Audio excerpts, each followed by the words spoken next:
Hello hockey fans and welcome back to another video. Playing in the National Hockey League is a unique privilege enjoyed by only a select few, and while some of these players go on to rewrite the record books, most NHL careers are the epitome of brief. After all, of the 8,311 players that have suited up in the league over the last century, roughly 2,500 of them have played less than 25 games in the show, 400 of which played in a single contest alone. Though most NHL careers are short but sweet, many of these players leave some kind of mark on the league, as they score their first goal or rack up several points during their respective tenures in the show. However, one player would register the least productive career the league has ever seen. This is the story of Gord Strate, the unluckiest player in NHL history.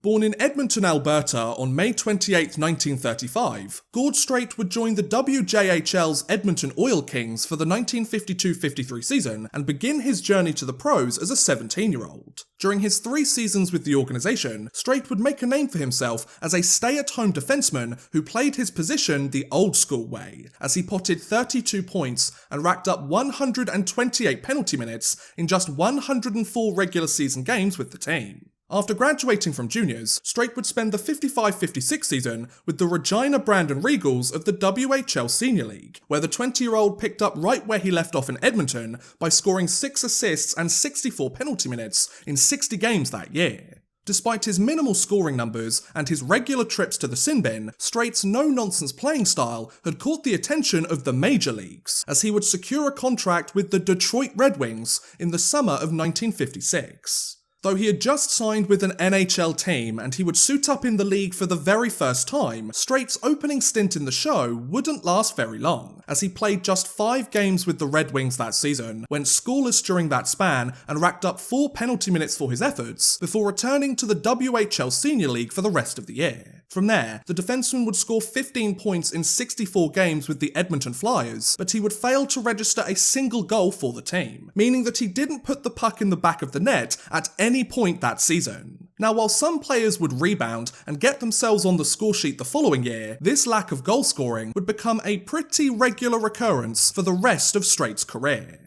Having gotten his first taste of NHL hockey and having refined his game much closer to home, Strate would return to Detroit for the 57-58 season and look to earn a more permanent place on the Red Wings roster. Though he would be demoted to the minors by the end of the year, the defenseman would stick around far longer the second time around, as he ended up playing 45 NHL games over the course of the season. Unfortunately though, Strate's production would be just as modest as his debut year prior, as his defensive playing style and old-school philosophy meant that he would prioritise keeping the puck out of the Red Wings' net while the rest of his teammates focused on scoring. As a result, Strate would produce limited offensive opportunities, and he failed to get his name on the box score even once, as he went scoreless and racked up 24 penalty minutes during this span.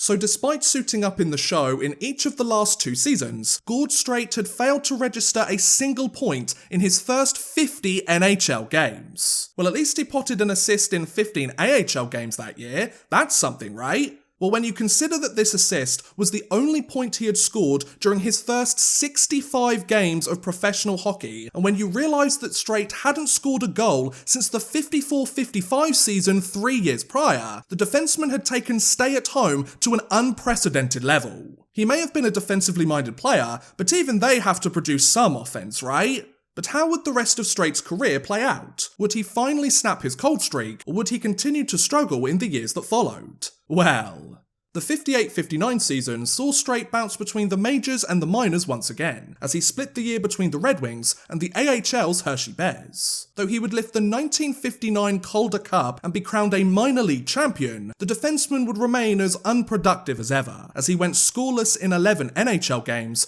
and potted 2 assists in 53 AHL games while he was at it too. Pretty crazy that this was his most productive year of pro hockey, right guys? As you can imagine, this production, or lack thereof, wasn't enough to keep the Red Wings happy, who elected to move on from their blue liner shortly after the season came to an end. In fact, this move would signal the end of Strate's tenure as a pro hockey player, as he would never play another game in either the NHL or the AHL for the rest of his career. So after joining the Red Wings in 1956, and after spending parts of 3 seasons in the show, Gord Strate had finished his NHL career with a whopping 0 goals, 0 points, and 34 penalty minutes in 61 regular season games. This scoreless streak would set a new league record for the most games played without registering a single point, surpassing the previous record of 44, which was set by New York Rangers defenseman Frank "Frosty" Peters after he went the entire regular season schedule without notching a single point.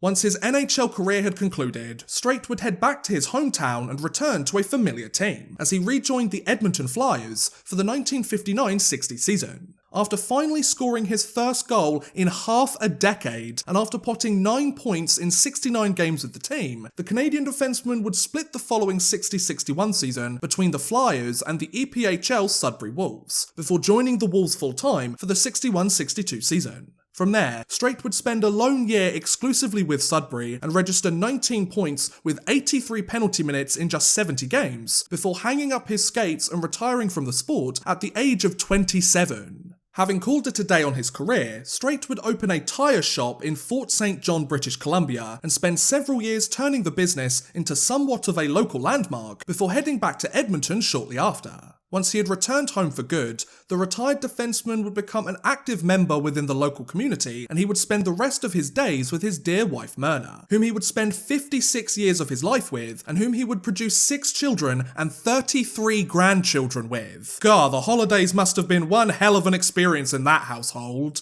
After several decades in his hometown, Strate would pass away on September 5th, 2012, surrounded by his family at the age of 77. Though he never registered a point in the National Hockey League, and though he never scored a single goal during his pro hockey career, Gord Strate produced a pretty impressive tenure in the show. Sure, he may hold an unfortunate record in the NHL's history books, and he is by far the unluckiest player the league has ever seen, but the guy played 61 games in the best league in the world. Most players would kill for such a lengthy stint in the NHL. Say what you want about his lack of production or his undesirable milestone, but you can't deny that Strate knew his role on the roster, and he played it very, very well. And on that note, I'm going to end today's video. That was the story of the unluckiest player in NHL history. What do you guys think about Gord Strate's career or his unique record in the league? Do you think that he shall hold on to his unfortunate achievement for many years to come, or do you think it will be surpassed sooner rather than later? Let me know in the comments below, I would love to hear what you guys think. But thank you very much for watching, guys, I hope you have enjoyed. Please feel free to like, subscribe, share, or watch some of my other videos. Thank you very much for watching, and goodbye! A big thank you to Bexy93, Burned Retinas, Clayton Hallam, Drew Fawcett, Houston NG, Raquel, and Worthless Pieces for helping support this video via Patreon. If you too want to help support the channel a little bit further and get a shout out at the end of every future video, make sure you head over to patreon.com/oddmanrush and become a patron today.